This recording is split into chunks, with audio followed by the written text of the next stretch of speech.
முக்கிய செய்திகள். கள்ளக்குறிச்சி மாவட்டம் உளுந்தூர்பேட்டையில் விடுதலை சிறுத்தைகள் கட்சியின் மகளிர் விடுதலை இயக்கத்தின் சார்பில் மது மற்றும் போதைப்பொருள் ஒழிப்பு மகளிர் மாநாடு நேற்று மாலை நடைபெற்றது. இந்த நிலையில் காந்தியை தவிர்த்தது ஏன் என்று தமிழிசைக்கு திருமாவளவன் பதிலடி கொடுத்துள்ளார். காலாண்டு விடுமுறையில் ஆன்லைன் கிளாஸ் நடத்தும் தனியார் பள்ளிகள் மீது நடவடிக்கை எடுக்கப்படும் என்று தமிழக பள்ளி கல்வித்துறை எச்சரிக்கை விடுத்துள்ளது.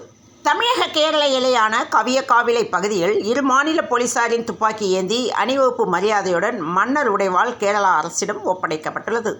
தமிழ்நாட்டில் வடகிழக்கு பருவமழை இயல்பை விட அதிகமாக இருக்கும் என கணிக்கப்பட்டுள்ள நிலையில் சென்னை மாநகராட்சி படகுகளை வாங்க தொடங்கியுள்ளது. வடகிழக்கு பருவமழை முன்னெச்சரிக்கை பணிகள் தீவிரமான நிலையில் சென்னை மாநகராட்சி சார்பில் 36 படகுகள் வாங்கப்பட்டுள்ளன. நாக சைத்தன்யா உடனான விவகாரத்தில் எந்த அரசியல் சதியும் இல்லை என தெலுங்கானா அமைச்சரின் குற்றச்சாட்டுக்கு நடிகை சமந்தா பதிலளித்துள்ளார். கள்ளக்குறிச்சி மாவட்டம் உளுந்தூர்பேட்டையில் விடுதலை சிறுத்தைகள் கட்சியின் மகளிர் விடுதலை இயக்கத்தின் சார்பில் மது மற்றும் போதைப்பொருள் ஒழிப்பு மகளிர் மாநாடு நேற்று மாலை நடைபெற்றது. இந்த மாநாட்டில் சிறப்பு அழைப்பாளர்களாக திமுக அமைப்பு செயலாளர் RS பாரதி, இளங்கோவன் கலந்து கொண்டனர். மத்திய அரசால் அறிவிக்கப்படும் திட்டத்தில் ஹிந்தி இல்லாமல் தமிழில் அச்சிட வேண்டும் என்று புதுச்சேரி அதிகாரிகளுக்கு முதலமைச்சர் ரங்கசாமி வலியுறுத்தியுள்ளார். மதுரையில் உள்ள சின்னசொக்கிக்குளம் பகுதியில் உள்ள பிரபல தனியார் தங்கும் விடுதிகளுக்கு மெயில் மூலம் வெடிகுண்டு மிரட்டல் வந்துள்ளது. இந்த நிலையில் போலீசார் விசாரணை மேற்கொண்டதில் இது வெறும் வதந்தி என்று கண்டறியப்பட்டுள்ளது. மதுரையில் சிறுமியை பாலியல் பலாத்காரம் செய்ததாக அவதூறு பரப்பியதால் விரக்தி அடைந்த இளைஞர் வீடியோ வெளியிட்டு தற்கொலை செய்து கொண்ட சம்பவம் அப்பகுதியில் பெரும் சோகத்தை ஏற்படுத்தியுள்ளது. பெண் காவலரை தள்ளிவிட்ட விசிக தொண்டர்களால் பரபரப்பு நிலவியது.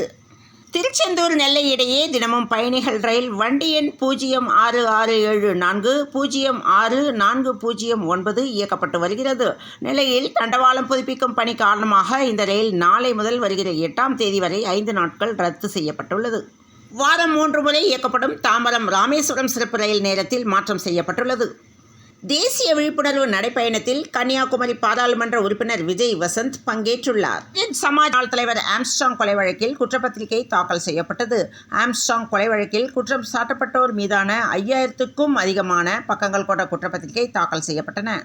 இஸ்ரேல் ஈரான் போர் மூண்டால் இந்தியாவில் சாமானியர்களுக்கு பாதிப்புகள் ஏற்படும் என்று தகவல் வெளியாகியுள்ளது. தேசத்திற்கு தந்தைகள் கிடையாது என்று கங்கனா ரணாவத் மீண்டும் சர்ச்சை பதிவிட்டுள்ளார். ஜெய்ப்பூரில் உள்ள நிமா மருத்துவமனையில் ஜாவேத் அக்தர் என்ற டாக்டர் சுட்டுக் கொல்லப்பட்டார்.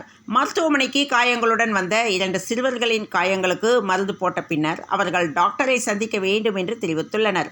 அவர்கள் டாக்டர் அறைக்குள் நுழைந்தவுடன் அவரை சுட்டுக் கொல்லப்பட்டதாக அங்கிருந்த ஊழியர்கள் தகவல் அளித்துள்ளனர். வெள்ளிக்கோள் ஆய்வு விண்கலம் 2028ஆம் ஆண்டு மார்ச் 29ஆம் தேதி ஏவப்படும் என்று இஸ்ரோ விஞ்ஞானிகள் தகவல் தெரிவித்துள்ளனர்.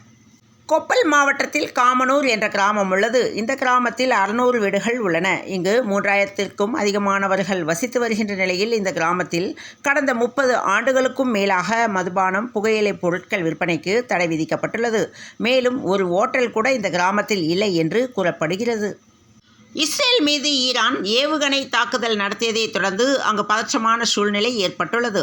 இந்த தாக்குதலின் எதிரொலியாக டெல்லியில் உள்ள இஸ்ரேல் தூதரகத்துக்கு பலத்த போலீஸ் பாதுகாப்பு போடப்பட்டு இருக்கிறது.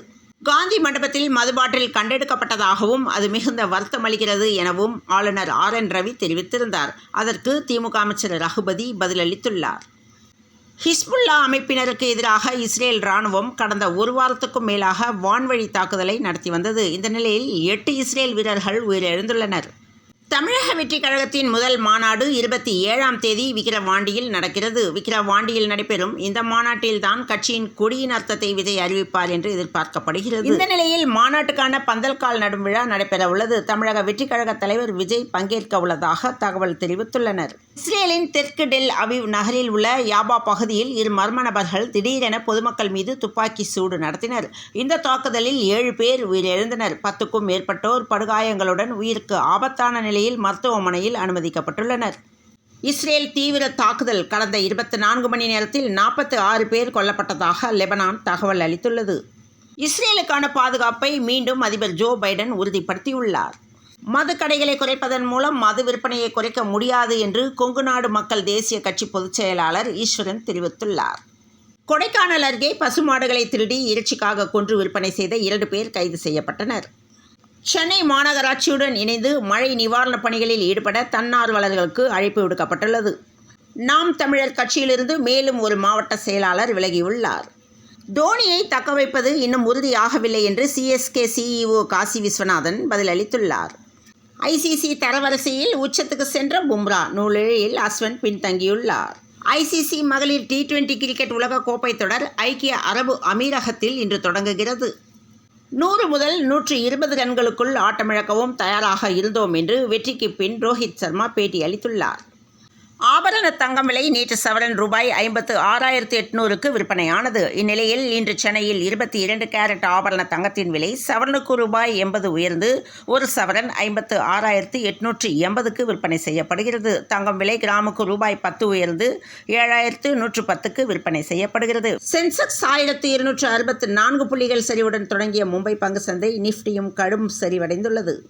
மாலத்தீவு மற்றும் அதனையொட்டிய பகுதிகளின் மேல் நிலவும் வளிமண்டல மேலடுக்கு சுழற்சி காரணமாக வருகிற 8ஆம் தேதி வரை மழைக்கான வாய்ப்பு இருப்பதாக சென்னை வானிலை ஆய்வு மையம் தெரிவித்திருந்த நிலையில் இன்று தமிழகத்தில் ஒரு சில இடங்களில் புதுவை மற்றும் காரைக்கால் பகுதிகளிலும் இடியுடன் கூடிய லேசானது முதல் மிதமான மழைக்கு வாய்ப்பு உள்ளதாக சென்னை வானிலை ஆய்வு மையம் தகவல் தெரிவித்துள்ளது. தொடர்ந்து இணைந்திருங்கள் பிரபாஸ் கதவம் செய்திகளுடன். மீண்டும் மற்றொரு செய்தியில் சந்திப்போம். வணக்கம்.